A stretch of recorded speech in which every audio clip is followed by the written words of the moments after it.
अरब की एक औरत का वाकया। अरब में एक औरत थी जिसका नाम उम्मे जाफर था। वो इंतहाई सखी और फयाज थी। लोगों में यूं तकसीम करती थी कि दाएं हाथ को बाएं हाथ का इल्म ना होता। कुछ दिनों से वो एक खास रास्ते से गुजरने लगी। इस रास्ते पर दो अंधे बैठे होते थे। ये दोनों सदाएं लगाते।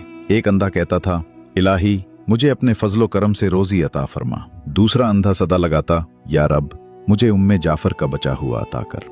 उम्मे जाफर दोनों की सदाएं सुनती थी और दोनों को कुछ न कुछ अता करती थी। जो अंधा अल्लाह के फजल का तलबगार होता उसे वो 2 दिरहम दिया करती, जबकि जो अंधा उम्मे जाफर के फजल का तालिब होता उसे वो एक भुनी हुई मुर्गी अता करती। दिलचस्प बात यह थी कि जिसे भुनी हुई मुर्गी मिलती वो अपनी मुर्गी दूसरे अंधे को 2 दिरहम में बेच देता। ये सिलसिला कई दिनों तक चलता रहा। एक दिन उम्मे जाफर उस अंधे के पास आई जो उससे कहा करता था, या रब मुझे उम्मे जाफर का बचा हुआ अता कर।